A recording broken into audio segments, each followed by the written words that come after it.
Welcome to back to coaching में आपका स्वागत है। आज के वीडियो में मेधा छात्रवृत्ति परीक्षा के लिए गणित सीरीज के अंतर्गत क्षेत्रमिति चैप्टर को हम लोग शुरू करेंगे। क्लियर?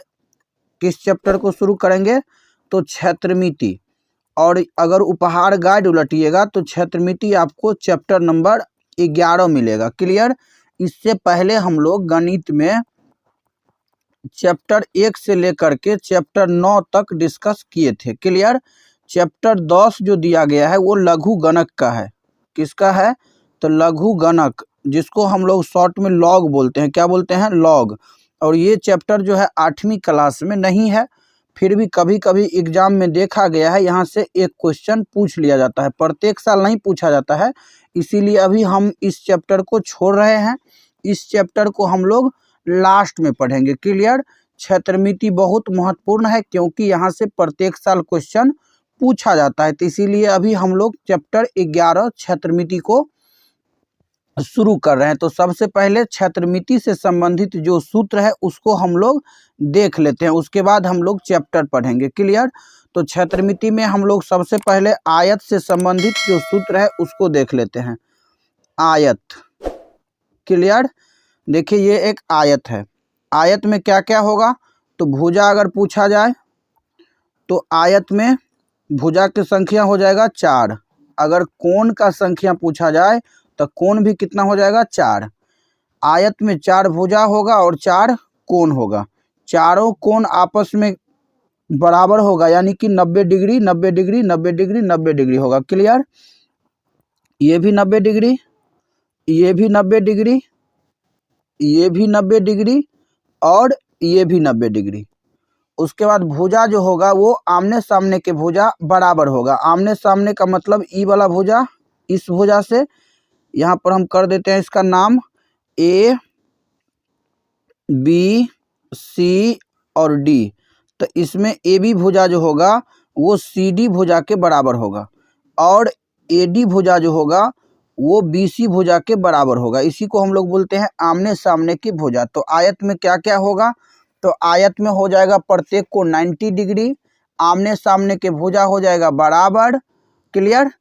और समानांतर, यानी ए बी जो होगा वो सी डी के समानांतर होगा और बी सी जो होगा वो ए डी के समानांतर होगा। क्लियर? अब देखिए इतना क्लियर हो गया कि आयत में 4 भुजा होगा, 4 कोण होगा, चारों कोण आपस में बराबर, भुजा आमने सामने के बराबर, और चारों जो भुजा होगा उसमें आमने सामने के भुजा क्या होगा? बराबर और समानांतर, यानी कि बीसी जो होगा बीसी वो एडी के समानांतर होगा, एबी जो होगा वो सीडी के समानांतर होगा। क्लियर है? अब देखिए, अब आयत से संबंधित महत्वपूर्ण सूत्र अगर आप देखिएगा तो आयत में सबसे पहले आएगा आयत का क्षेत्रफल। क्या आएगा? आयत का क्षेत्रफल। अगर आपको याद है तो ध्यान से देखते जाइए, रिवाइज होगा। अगर नहीं आता है तो आप या तो इसका स्क्रीनशॉट ले सकते हैं या फिर कॉपी में लिख सकते हैं। क्लियर? तो आयत का क्षेत्रफल अगर पूछा जाए, आयत का क्षेत्रफल, तो आयत का क्षेत्रफल क्या हो जाएगा? तो आयत का क्षेत्रफल जो होगा वो हो जाएगा लंबाई गुने चौड़ाई। क्या होगा? आयत का क्षेत्रफल बराबर अगर पूछा जाए तो ये हो जाएगा लंबाई गुने चौड़ाई। अगर लंबाई को चौड़ाई से गुना करेंगे तो क्या प्राप्त होगा? तो आयत का क्षेत्रफल प्राप्त होगा। क्लियर? आयत का क्षेत्रफल क्लियर हो गया। अब अगर मान लीजिए कि आयत का क्षेत्रफल दिया गया है, लंबाई दिया गया है, और अगर बोला जाए चौड़ाई निकालने के लिए तो कैसे निकालिएगा? तो निकलेगा क्षेत्रफल बट्टा लंबाई से। अगर लंबाई निकालना हो तब क्या करिएगा? क्षेत्रफल अब बट्टा में चौड़ाई। क्या करिएगा? बट्टा में चौड़ाई। क्षेत्रफल से ये 3 सूत्र याद रखिएगा। देखिए क्या क्या हो गया? आयत का क्षेत्रफल लंबाई गुने चौड़ाई, चौड़ाई बराबर क्षेत्रफल बट्टे लंबाई, लंबाई बराबर क्षेत्रफल बट्टे चौड़ाई। यहाँ पर नीचे ये वाला चौड़ाई दिया गया है, यहाँ पर चौड़ाई। क्लियर? अब देखिए आयत के क्षेत्रफल, उसके बाद लंबाई चौड़ाई का सूत्र हो गया। अब चलिए अब हम लोग आ जाते हैं आयत के परिमाप। दूसरा सूत्र अब यहाँ पर ले लेते हैं, आयत का परिमाप। दूसरा, आयत का परिमाप। अगर आयत का परिमाप पूछा जाए तब क्या होगा, आयत का परिमाप, या इसी को हम लोग परिमिति भी बोलते हैं, तो ये हो जाएगा 2 इंटू लंबाई जोड़ चौड़ाई। क्या होगा, लंबाई जोड़ चौड़ाई। ध्यान दीजिएगा, लंबाई जोड़ चौड़ाई, ये हो गया आयत का परिमाप। अब इसी से मान लीजिए अगर लंबाई निकालना हो और चौड़ाई निकालना हो तो कैसे निकालिएगा। मान लीजिए आपको यहाँ पर निकालना है लंबाई, तो लंबाई कैसे निकलेगा, तो ये हो जाएगा परिमाप बट्टे 2 घट्टे चौड़ाई। अगर आपको इसी में चौड़ाई निकालना है तब क्या होगा, चौड़ाई बराबर परिमाप बट्टे 2, परिमाप बट्टे 2 घट्टे लंबाई। क्लियर हो गया। अब देखिए यहाँ पर आयत का परिमाप 2 इंटू लंबाई प्लस चौड़ाई, लंबाई परिमाप बट्टे 2 घट्टे चौड़ाई, चौड़ाई बराबर परिमाप बट्टे 2 घट्टे लंबाई। क्लियर है। अब चलिए इसमें एक सूत्र होगा आयत का विकर्ण।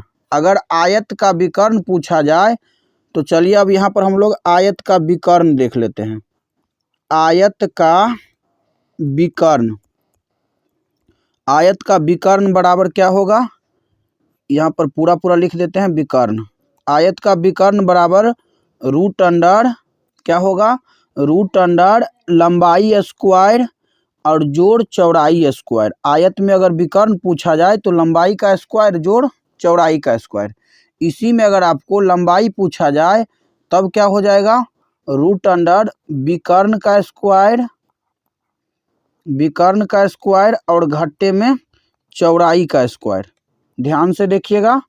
उसके बाद अगर इसी में चौड़ाई निकालना हो तब क्या हो जाएगा, रूट अंडर विकर्ण का स्क्वायर घट्टे लंबाई का स्क्वायर।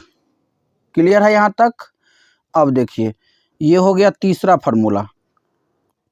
3 फार्मूला अगर याद रख लेते हैं तो आयत में बस इतना ही फार्मूला याद रखना है। एक बार और रिवाइज कर लीजिए। देखिए सबसे पहले अगर आयत में क्षेत्रफल निकालना हो आयत का तो क्या निकालिएगा, लंबाई गुने चौड़ाई से निकालिएगा। अगर चौड़ाई निकालना हो तो क्षेत्रफल बट्टा लंबाई, लंबाई बराबर क्षेत्रफल बट्टा चौड़ाई। आयत का अगर विकर्ण निकालना हो तो आयत का विकर्ण बराबर 2 इंटू लंबाई प्लस चौड़ाई। लंबाई निकालना हो तो परिमाप बट्टा 2 घट्टे चौड़ाई, और चौड़ाई निकालना हो तो परिमाप बट्टा 2 घट्टे लंबाई। उसके बाद अगर आपको विकर्ण निकालना हो तो विकर्ण बराबर क्या हो जाएगा, रूट अंडर लंबाई के स्क्वायर प्लस चौड़ाई का स्क्वायर।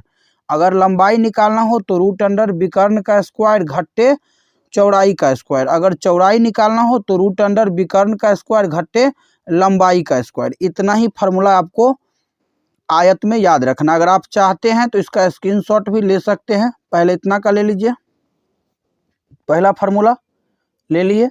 अब दूसरा का ले लीजिए। दूसरा है आयत का परिमाप का, ले लिए। अब तीसरा ले लीजिए आयत का विकर्ण। आयत का विकर्ण हो जाएगा, हो गया तीनों। चलिए अब हम लोग चलते हैं दूसरा चलते हैं अब हम लोग वर्ग में। किस में चलते हैं, वर्ग। ध्यान से देखिएगा, वर्ग। यहाँ पर हम लोग वर्ग का एक आकृति ले लेते हैं। एक आकृति हम लोग वर्ग का ले लेते हैं। यहाँ पर ये एक वर्ग हो गया। अब देखिए इसमें क्या क्या होगा, तो वर्ग में भुजा वर्ग में भी क्या होगा, तो 4 ही होगा। क्लियर। भुजा होगा 4 और कोण कितना होगा, तो कोण भी इसमें होगा 4। भुजा भी 4, कोण भी 4। भुजा सब क्या होगा आपस में बराबर, और कोण भी क्या होगा आपस में बराबर। यानी प्रत्येक कोण क्या होगा 90 डिग्री 90 डिग्री 90 डिग्री 90 डिग्री। प्रत्येक भुजा आपस में क्या होगा बराबर। अगर एक भुजा ए होगा तो सब भुजा क्या होगा ए होगा। उसके बाद विकर्ण, विकर्ण से क्या होगा बराबर होगा। याद रखिएगा कि देखिए यहाँ पर वर्ग में क्या क्या बताए, भुजा सब होगा समान आपस में, भुजा भुजा से समान होगा, विकर्ण विकर्ण से समान होगा, और कोण जो है आपस में सब कोण जो है बराबर होगा, यानी प्रत्येक कोण 90 डिग्री 90 डिग्री होगा। चारों कोणों का योगफल 360 डिग्री होगा, आयत में भी और वर्ग में भी। क्लियर। अब चलिए इससे संबंधित हम लोग कुछ फार्मूला देख लेते हैं। वर्ग में सीधा यहाँ पर लिख देते हैं वर्ग, और इसमें अगर क्षेत्रफल निकालना हो तो क्या हो जाएगा, भुजा गुने भुजा। क्या होगा, भुजा गुने भुजा, या इसी को हम लोग भुजा स्क्वायर भी लिख सकते हैं। क्या लिख सकते हैं, तो भुजा स्क्वायर। आप या तो भुजा गुने भुजा लिखिए या फिर इसको भुजा स्क्वायर लिखिए। ये पहला फार्मूला हुआ। अब इसी में अगर आपको भुजा निकालना है तब क्या करिएगा, तो इसी में अगर आपको भुजा निकालना है तो हो जाएगा रूट अंडर क्षेत्रफल। क्या हो जाएगा, रूट अंडर क्षेत्रफल। याद रखिएगा, अगर भुजा निकालना हो तो रूट अंडर क्षेत्रफल। अब अगर ये इसका दूसरा फार्मूला हो गया। तीसरा फार्मूला, अगर परिमाप निकालना हो, वर्ग में परिमाप पूछा जाए तो वर्ग का परिमाप होता है 4 गुने भुजा स्क्वायर। क्या होता है, 4 गुने भुजा होता है। क्या होता है, 4 गुने भुजा। याद रखिएगा, परिमाप इसका होता है 4 गुने भुजा। वर्ग का परिमाप बराबर 4 गुने भुजा, यानी कि 1 भुजा, क्योंकि सब भुजा समान होता है। अब चौथा देखिए, इसी में अगर परिमाप दिया हुआ रहे और आपको भुजा निकालना हो तब क्या करिएगा, परिमाप और बट्टे 4 कर दीजिएगा। क्या कर दीजिएगा, परिमाप बट्टे 4 हो गया। अब अगला, अगर इसी में विकर्ण निकालना हो तब क्या होगा, तो विकर्ण बराबर क्या होगा, भुजा यानी वर्ग का 1 भुजा और रूट 2। क्या होगा, भुजा रूट 2। याद रहेगा। अगला देखिए, अगर विकर्ण दिया गया हो और भुजा निकालना हो तब कैसे निकालिएगा, तो आसान है। विकर्ण क्या कर दीजिएगा, विकर्ण अब बट्टा में रूट 2। याद रखिएगा, भुजा बराबर विकर्ण बट्टा रूट 2 हो जाएगा। अब देखिए, वर्ग में हम लोग क्या क्या पढ़े, एक बार रिवाइज कर लेते हैं। अगर आप चाहते हैं इसका स्क्रीनशॉट लेना तो स्क्रीनशॉट भी ले सकते हैं या इसको नोट भी कर सकते हैं। देखिए, वर्ग में अगर भुजा निकालना हो तो भुजा निकालने के लिए फार्मूला क्या है, जब क्षेत्रफल दिया गया हो तब हो जाएगा रूट अंडर क्षेत्रफल। क्लियर। क्षेत्रफल निकालना हो तो भुजा गुने भुजा या भुजा स्क्वायर। अब देखिए, परिमाप निकालना हो तो उसके लिए फार्मूला होता है 4 गुने भुजा। भुजा निकालना हो तो परिमाप बट्टा 4, और विकर्ण निकालना हो तो विकर्ण बराबर क्या होगा, भुजा रूट 2। और उसके बाद अगर विकर्ण दिया गया हो और भुजा निकालना हो तब क्या करिएगा, विकर्ण बट्टे रूट 2 या रूट 2। क्लियर। अब आप चाहते हैं तो इसका स्क्रीनशॉट भी ले सकते हैं। इतना ही फार्मूला है इसमें। इस सब फार्मूला किसका है, ये सब फार्मूला वर्ग का है। हो गया, स्क्रीनशॉट ले लिए होंगे। तो चलिए अब हम लोग चलते हैं तीसरा, और तीसरा होगा त्रिभुज। क्या होगा, त्रिभुज। यहाँ पर हम लोग क्या करते हैं, त्रिभुज का एक आकृति ले लेते हैं। चलिए हम लोग एक त्रिभुज ले लेते हैं। ये एक त्रिभुज है। क्लियर है। अब देखिए, ये एक त्रिभुज है। त्रिभुज में अगर पूछा जाए त्रिभुज, भुजाओं की संख्या, तो इसमें भुजा हो जाएगा 3, और कोण क्या हो जाएगा, तो कोण भी हो जाएगा 3। तीनों कोण का योगफल कितना होगा, तो 180 डिग्री। क्लियर है। त्रिभुज में 3 भुजा होगा, 3 कोण होगा। त्रिभुज जो है कोण के भी विचार से, त्रिभुज को हम लोग कोण के विचार से 3 भागों में बांटते हैं और भुजा के विचार से भी 3 भागों में बांटते हैं। पहले तो कोण के आधार पर देख लेते हैं। कोण के आधार पर, कोण के आधार पर क्या क्या हो जाएगा, तो पहला हो जाएगा समकोण, दूसरा हो जाएगा न्यून कोण। क्या हो जाएगा, न्यून कोण, समकोण, न्यून कोण, और एक क्या होता है, तो तीसरा हो जाएगा अधिक कोण। याद रखिएगा, अधिक कोण, समकोण, न्यून कोण, अधिक कोण, ये हो गया कोण के आधार पर।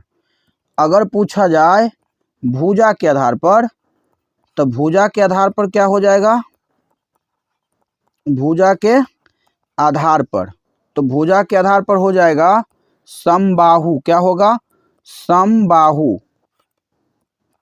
दूसरा हो जाएगा समद्विबाहु। क्या हो जाएगा, समद्विबाहु। और तीसरा क्या हो जाएगा, तो तीसरा हो जाएगा विषमबाहु। तीसरा क्या हो जाएगा, विषमबाहु। कोण के आधार पर 3 भागों में बांटते हैं और भुजा के भी आधार पर 3 भागों में त्रिभुज को हम लोग बांटते हैं। क्लियर हो गया। भुजा के आधार पर समकोण त्रिभुज, भुजा के आधार पर समबाहु त्रिभुज, समद्विबाहु त्रिभुज और विषमबाहु त्रिभुज। कोण के आधार पर समकोण त्रिभुज, न्यून कोण त्रिभुज और अधिक कोण त्रिभुज। आप चाहते हैं तो इसका स्क्रीनशॉट भी कर सकते हैं। यहाँ से त्रिभुज में 3 भुजा और 3 कोण। कोण के आधार पर त्रिभुज होगा 3, कोण के आधार पर त्रिभुज 3 होगा, समकोण त्रिभुज, न्यून कोण त्रिभुज, अधिक कोण त्रिभुज। भुजा के आधार पर 3 होगा, समबाहु, समद्विबाहु, विषमबाहु। यहाँ तक क्लियर है। अब देखिए, अब त्रिभुज से संबंधित सूत्र में पहला क्षेत्रफल आता है। तो त्रिभुज का क्षेत्रफल क्या हो जाएगा, 1/2 आधार गुणे ऊंचाई या शीर्षलंब। ऊंचाई को ही शीर्षलंब भी बोला जाता है। इसी में अगर आधार निकालना हो तब क्या करिएगा, आधार बराबर, तो आधार बराबर हो जाएगा 2 गुने क्षेत्रफल बट्टा ऊंचाई या शीर्षलंब। यहाँ ऊंचाई लिखिएगा तो ऊंचाई होगा, शीर्षलंब लिखिएगा तो शीर्षलंब होगा। तीसरा फार्मूला अगर इसी में बोला जाए ऊंचाई निकालने के लिए, तो ऊंचाई निकालने के लिए क्या करिएगा, 2 गुने क्षेत्रफल अब बट्टे क्या होगा, 2 गुने क्षेत्रफल बट्टे आधार। क्या होगा, यहाँ पर बट्टा में हो जाएगा आधार। लिखते जाइएगा या फिर स्क्रीनशॉट करते जाइएगा। क्लियर। देखिए, त्रिभुज का क्षेत्रफल 1/2 आधार गुने ऊंचाई। आधार बराबर 2 गुने क्षेत्रफल बट्टा ऊंचाई। ऊंचाई बराबर 2 गुने क्षेत्रफल बट्टा आधार। क्लियर हो गया यहाँ तक। अब देखिए, अगर इसी में बोला जाए कि समबाहु त्रिभुज का क्षेत्रफल क्या होगा, तो समबाहु त्रिभुज का क्षेत्रफल अलग होगा। समबाहु त्रिभुज का क्षेत्रफल बराबर अगर पूछा जाए तो समबाहु त्रिभुज का क्षेत्रफल हो जाएगा √3/4 गुने भुजा स्क्वायर। याद रखिएगा, √3/4 गुने भुजा स्क्वायर। ये हो गया समबाहु त्रिभुज का क्षेत्रफल। और ये आगे जो हम फार्मूला अभी लिखने जा रहे हैं समबाहु त्रिभुज के ऊंचाई के लिए, ये बहुत महत्वपूर्ण फार्मूला है, इसको याद रखिएगा। समबाहु त्रिभुज के ऊंचाई के लिए जो फार्मूला होता है वो होता है √3/2 गुने भुजा। क्या होता है, √3/2 गुने भुजा। ये फार्मूला आपको बहुत ज़्यादा यूज आएगा। क्लियर। तो इसीलिए इसको बढ़िया से याद कर लीजिएगा कि समबाहु त्रिभुज के ऊंचाई बराबर √3/2 गुने भुजा। क्लियर है। अब देखिए, त्रिभुज में और फार्मूला होता है। त्रिभुज का क्षेत्रफल हीरोन के सूत्र से क्या होता है, तो हीरोन के सूत्र से होता है √S into S minus A into S minus B into S minus C। Clear. इसमें S क्या है, तो S अर्ध परिमाप है और S बराबर सूत्र क्या होता है, तो A plus B plus C बट्टे 2। याद रखिएगा, S बराबर A plus B plus C बट्टे 2। उसके बाद अगर पूछा जाए कि त्रिभुज में परिमाप क्या होगा, परिमाप, तो त्रिभुज में परिमाप होगा तीनों भुजाओं का योग। क्या होगा, तीनों भुजाओं का योग। त्रिभुज में परिमाप होगा तीनों भुजाओं का योग, यानी AB BC AC। अगर मान लीजिए कोई एक त्रिभुज यहाँ पर हम ले लेते हैं, यहाँ पर हम मान लीजिए ये त्रिभुज लिए, यहाँ पर A, यहाँ पर B, यहाँ पर C कर दिए, तो अगर तीनों भुजा को अगर जोड़ दिया जाए तो जोड़ने के बाद जो प्राप्त होगा वही क्या होगा, त्रिभुज के परिमिति या फिर परिमाप। क्लियर है। चलिए अब हम लोग थोड़ा सा सूत्र देख लेते हैं समकोण त्रिभुज में। समकोण त्रिभुज, समकोण त्रिभुज में क्षेत्रफल के लिए फॉर्मूला क्या होगा? तो क्षेत्रफल के लिए फॉर्मूला होगा 1/2 आधार गुने ऊंचाई, यही फॉर्मूला होगा। उसके बाद अगर इसमें आधार बोला जाए तो क्या होगा? 2 गुने क्षेत्रफल बट्टा ऊंचाई, पहले ही लिख दिए हैं। अगर ऊंचाई बोला जाए तो 2 गुने क्षेत्रफल बट्टे आधार। क्लियर है यहाँ तक? तो आशा करता हूं कि आज के वीडियो में हम लोग आयत, वर्ग और त्रिभुज के बारे में जो भी डिस्कस किए हैं वो आप लोगों को समझ में आया होगा। तो वीडियो कैसा लगा कमेंट में ज़रूर बताइएगा। अगर वीडियो पसंद आया हो तो लाइक और शेयर ज़रूर करिएगा। अगर अभी तक चैनल को सब्सक्राइब नहीं किए हैं तो सब्सक्राइब कर लीजिए, क्योंकि यहाँ ऐसे ही ज्ञानवर्धक वीडियो लाता रहता हूँ। तो मिलते हैं अगले वीडियो में, तब तक के लिए जय हिंद, जय भारत।